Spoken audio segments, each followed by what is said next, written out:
America, Israel, रूस, चीन और ईरान इस वक्त दुनिया के सबसे बड़े कूटनीतिक चक्रव्यूह के बीच खड़े हैं। मिडिल ईस्ट में तनाव अपने चरम बिंदु पर है और पूरी दुनिया खुलकर दो अलग अलग खेमों में बंट चुकी है। एक तरफ वॉशिंगटन की चौधराहट है तो दूसरी तरफ मॉस्को और बीजिंग का नया गठजोड़ है। लेकिन इसी भारी तनाव और खींचतान के बीच दुनिया के सबसे बड़े मंच संयुक्त राष्ट्र महासभा में कुछ ऐसा हो गया है जिसने पश्चिमी देशों की सारी हेकड़ी निकाल कर रख दी है। मिडिल ईस्ट के इस महासंकट के बीच भारत ने एक ऐसा कूटनीतिक चाबुक चलाया है जिसकी उम्मीद ना तो वॉशिंगटन में बैठे रणनीतिकारों को थी और ना ही तेल अवीव को।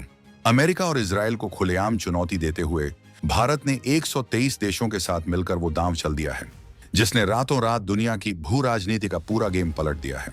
संयुक्त राष्ट्र महासभा का वो हॉल जहां महाशक्तियां अपने वीटो और अपने डॉलर के दम पर छोटे देशों को डराती आई हैं, वहीं पर एक ऐसा प्रस्ताव लाया गया जिसने पश्चिम के सबसे काले इतिहास को दुनिया के सामने लाकर रख दिया।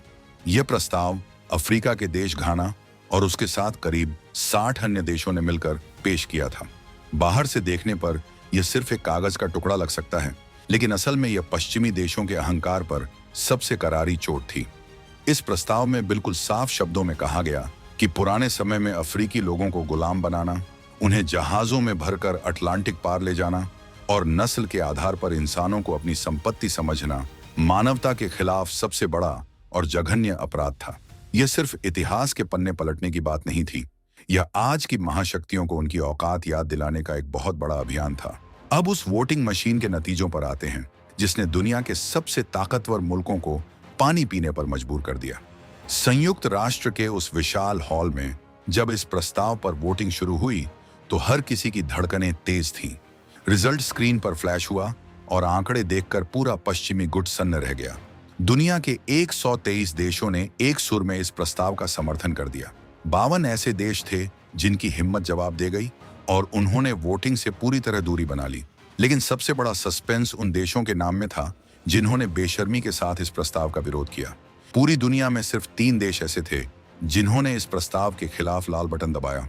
ये 3 देश थे संयुक्त राज्य अमेरिका, इजराइल और अर्जेंटीना। अब जरा इस स्थिति की गंभीरता को समझिए। दुनिया में लोकतंत्र, मानवाधिकार और आजादी का सबसे बड़ा ठेकेदार बनने वाला अमेरिका आज पूरी दुनिया के सामने बिल्कुल अकेला, अलग थलग और बेनकाब खड़ा था और इजराइल ने भी उसी का साथ दिया। लेकिन इस पूरी बिसात पर असली हलचल तब मची जब स्क्रीन पर भारत का वोट दर्ज हुआ। भारत ने बिना किसी दबाव की परवाह किए, बिना अमेरिका की भौहें तने होने का खौफ खाए, सीधा इस प्रस्ताव के समर्थन में हरा बटन दबा दिया। भारत उन 123 देशों की कतार में सबसे आगे सीना तान कर खड़ा था जिन्होंने पश्चिमी देशों के ऐतिहासिक अन्याय को चुनौती दी थी। भारत का यह वोट सिर्फ एक वोट नहीं था, यह वॉशिंगटन के लिए एक बहुत कड़ा संदेश था कि 2026 का भारत अपनी विदेश नीति अपने दम पर तय करता है, किसी के इशारों पर नहीं।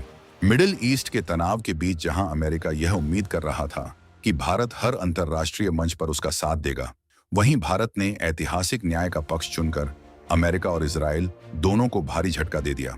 अब कूटनीति के इस सबसे गहरे सस्पेंस को खोलते हैं कि आखिर अमेरिका ने इस प्रस्ताव का विरोध क्यों किया। आखिर अमेरिका को इतिहास के पन्नों से इतना डर क्यों लगता है? इसके पीछे 3 बहुत बड़े और ठोस कारण हैं। पहला कारण है मुआवजे का खौफ।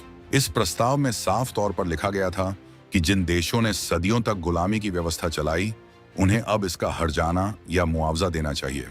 इसे एक बहुत ही आसान उदाहरण से समझिए। मान लीजिए किसी इलाके के एक बहुत बड़े और दबंग आदमी ने सालों पहले किसी कमजोर इंसान की जमीन हड़प ली और उसी जमीन की कमाई से अपना बहुत बड़ा महल खड़ा कर लिया। अब सालों बाद अगर पंचायत ये फैसला कर दे उस दबंग को वो पुरानी जमीन का पूरा हर्जानामय ब्याज के चुकाना पड़ेगा, तो उस दबंग की हालत क्या होगी?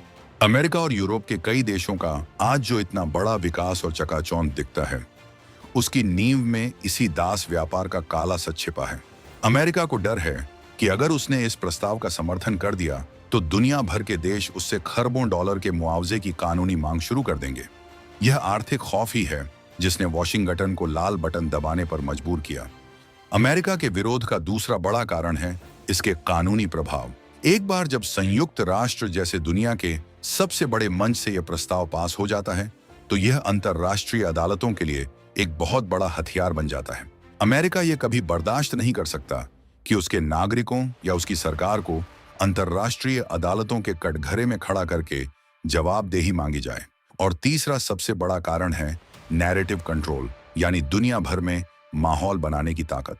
दशकों से अमेरिका खुद को मानवाधिकारों का सबसे बड़ा चैंपियन बताता आया है। वो जब चाहे किसी भी विकासशील देश पर मानवाधिकार की रिपोर्ट निकालकर पाबंदियां लगा देता है। लेकिन यह प्रस्ताव सीधे तौर पर अमेरिका की इसी नैतिक सुपीरियरिटी को खत्म कर रहा था। अमेरिका नहीं चाहता कि वैश्विक मंचों पर बार बार उसके काले इतिहास की चर्चा हो और दुनिया को यह पता चले कि आज की इस सुपर पावर की नींव कितने बड़े अन्याय पर टिकी है। लेकिन इस पूरी कहानी का सबसे बड़ा थ्रिल तो तब आया जब वोटिंग लिस्ट में रूस, चीन और ईरान का नाम चमका। इन तीनों देशों ने भारत के साथ खड़े होकर इस प्रस्ताव का पुरजोर समर्थन किया। अब यहाँ एक बहुत बड़ी भू राजनीतिक चाल समझनी होगी। रूस, चीन और ईरान को अचानक अफ्रीकी देशों से इतना प्रेम क्यों उमड़ आया? असल में यह सिर्फ इतिहास के सुधार की लड़ाई नहीं है, ये 2026 की सत्ता की सबसे बड़ी जंग है। रूस, चीन और ईरान के लिए यह एक ऐसा सुनहरा मौका था जब वे अमेरिका और पश्चिमी देशों को पूरी दुनिया के सामने नैतिक रूप से जलील कर सकते थे। जब अमेरिका दुनिया भर में इन देशों को घेरने की कोशिश करता है तो इन देशों ने संयुक्त राष्ट्र के मंच का इस्तेमाल करके अमेरिका को ही कटघरे में खड़ा कर दिया। और इस पूरे खेल में भारत के एक वोट ने रूस और ईरान के खेमे को बहुत बड़ी वैधता दे दी। हालांकि भारत ने यह वोट किसी गुटबाजी के तहत नहीं बल्कि अपने सिद्धांतों के आधार पर दिया था, लेकिन इसका सीधा फायदा उस नैरेटिव को मिला जो आज अमेरिका के खिलाफ पूरी दुनिया में बन रहा है। अब बात करते हैं इस प्रस्ताव की गहराई की।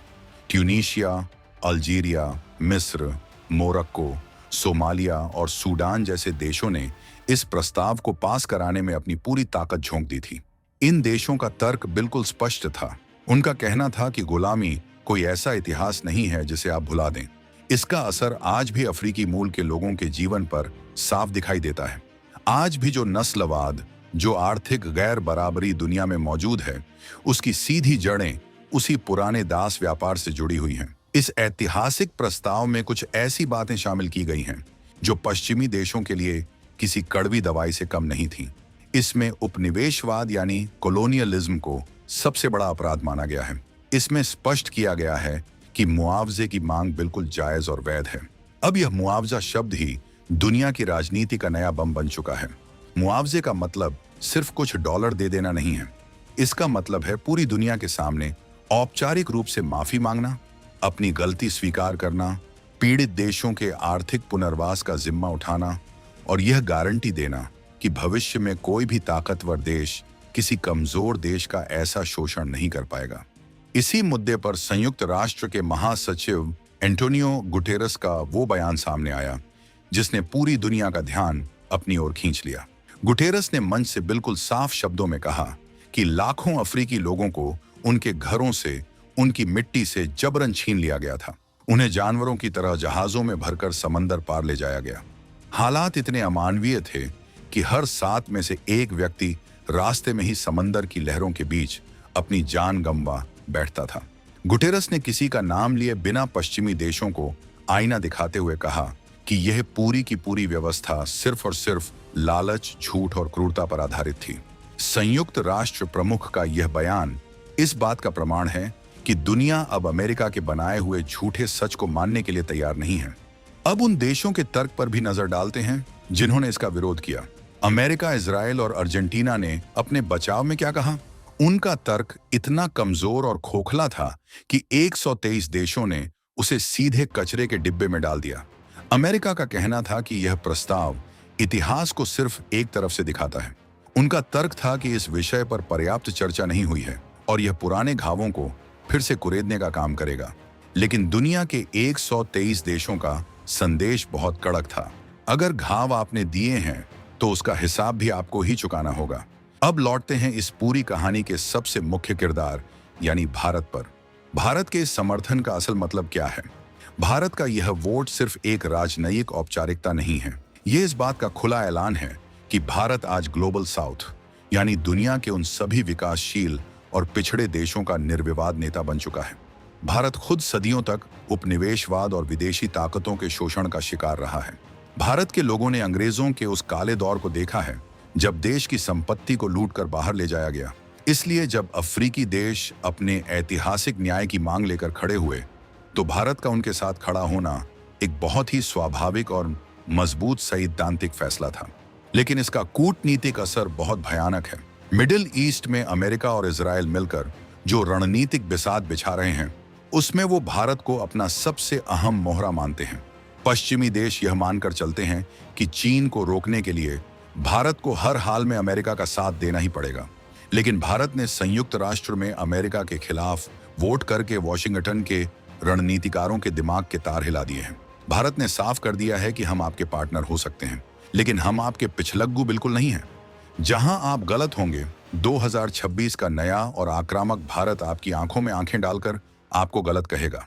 यह पूरी घटना सिर्फ इतिहास बनाम वर्तमान की लड़ाई नहीं है, यह असल में दुनिया की बदलती हुई ताकतों की कहानी है। एक दौर था जब अमेरिका के एक इशारे पर संयुक्त राष्ट्र में प्रस्ताव पास होते थे और गिर जाते थे। आज हालात ये हैं कि अमेरिका अपने साथ सिर्फ 2 देशों को खड़ा कर पाया। यह इस बात का सबसे बड़ा सबूत है कि पश्चिमी देशों की जो नैतिक और कूटनीतिक ताकत थी वह अब ढह रही है।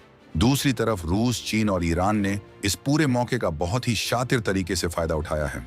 इन देशों ने खुद को उस खेमे में शामिल कर लिया है जो न्याय की बात कर रहा है, ताकि दुनिया का ध्यान उनके अपने आंतरिक मामलों से हट जाए।